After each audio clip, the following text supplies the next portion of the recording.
Herbert Michaelis, vous êtes le directeur général de Bayard Pub et à ce titre, je dirais que les seniors ont une importance énorme pour vous. Les seniors ont de ce fait aussi une très grande importance pour les constructeurs automobiles. Est-ce qu'ils sont une bonne cible pour eux ? Je préfère que vous commenciez par la deuxième affirmation. C'est vrai que c'est surtout pour les constructeurs automobiles. 60% des achats de voitures neuves en France sont achetés par des seniors et principalement des modèles moyennes et haut de gamme. Donc vraiment, c'est une cible vraiment prioritaire pour les constructeurs automobiles, surtout dans une conjoncture difficile et donc une possibilité plus accrue, en l'occurrence, d'essayer de développer leurs ventes. Alors, pourquoi justement les seniors, pourquoi les plus de 50 ans achètent-ils des voitures neuves ? Bon, d'abord, il y a un phénomène historique, c'est-à-dire que ce sont des gens qui ont participé évidemment aux 30 Glorieuses et qui ont participé à la croissance de l'automobile en France et du développement des marques, notamment françaises. Et à partir de là, ça fait partie, je dirais, de leur gène. Ils aiment être à l'avant-garde, ils aiment accompagner les nouveautés, et par votre conséquence, qui dit nouveauté, dit voiture achetée neuve. Alors, vous disiez à l'instant que les seniors achètent beaucoup dans le moyen et dans le haut de gamme. Oui. Est-ce qu'il y a des marques, est-ce qu'il y a des choses, est-ce qu'il y a des précisions à apporter là-dessus ? Principalement, ils ont une façon d'acheter qui est assez équivalente de la moyenne de la population française.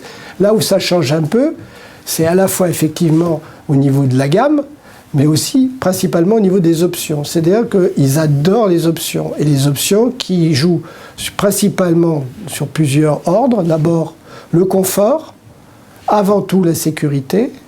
Et c'est assez nouveau, mais c'est très important pour aujourd'hui, tout ce qui touche à l'écologie. Alors, certes, ils n'ont pas été élevés dans cette éducation-là, mais ils le sont devenus principalement d'ailleurs à travers les contacts et leur façon de voir l'avenir à travers leurs petits-enfants. Oui, voilà, ils sont pleinement impliqués dans le développement durable, et c'est les petits-enfants, en somme, qui les y mènent. C'est en tous les cas certainement une prise de conscience qu'il est important de rattraper les ravages qui ont été faits par la pollution, et notamment tout ce qui est pollution, je dirais, gaz carbonique et autres. Et à ce titre-là, ils ont un phénomène de culpabilisation qu'ils essayent aujourd'hui de compenser par la voiture électrique, par la voiture hybride, et en tous les cas, d'une certaine manière, par cette prise de conscience totale par rapport à demain. Alors, on a le sentiment en même temps qu'il y a une très forte différence de comportement d'achat en matière automobile entre les plus de 50 ans et les moins de 50 ans, sachant que les moins de 50 ans sont plutôt dans l'usage de la voiture, alors que pour les plus de 50 ans, ça reste une valeur. Alors d'abord, ça reste une valeur parce qu'il reste malgré tout dans l'imaginaire des marques. Et ça, c'est primordial et c'est très important pour les constructeurs automobiles. C'est-à-dire la notion de la marque et des valeurs que ces marques portent sont importantes pour eux.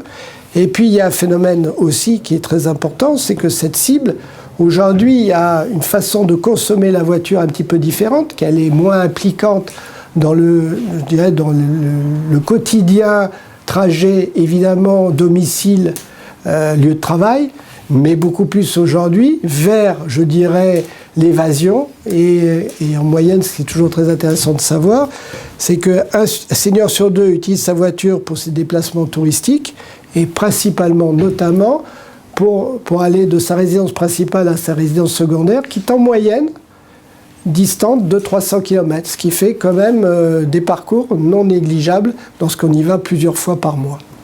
Alors, en démarrant cet entretien, on disait que vous aviez une très grande importance à l'égard des seniors, puisque Notre Temps est le magazine leader pour les boomers et les seniors. Et de ce fait-là, je crois que vous avez une offre spéciale à leur égard et celle des concessionnaires. Écoutez, vous savez tout, Jean-Yves. Vous êtes à la pointe de l'innovation. D'abord, préciser qu'on est effectivement leader sur les seniors et les boomers, mais on est leader en diffusion, hors presse télévision, sur la totalité de la presse magazine aujourd'hui. C'est-à-dire nous sommes le premier magazine français, hors presse télévision et supplément, en termes de diffusion. Alors maintenant, pour revenir à l'offre, effectivement, nous avons conçu une offre absolument innovante et très intéressante pour les marques, les constructeurs automobiles. c'est une offre qui s'appelle la Glocall Stratégie. Qu'est-ce que c'est la Glocall Stratégie? C'est tout simplement la possibilité à un constructeur automobile de prendre une quatrième de couverture pour mettre en avant son modèle et d'avoir la capacité à partir de là d'envoyer cette quatrième de couverture de Notre Temps, donc le magazine Notre Temps, avec un repiquage du concessionnaire sur l'abonné qui est le plus proche de la concession. Ce qui veut dire en quelque sorte de créer un lien entre le constructeur, la marque, son concessionnaire et éventuellement le consommateur potentiel ou l'acheteur potentiel de la voiture. Donc ce lien-là est une vraie innovation et d'autant plus importante qui repose sur plus de 650 000 abonnés.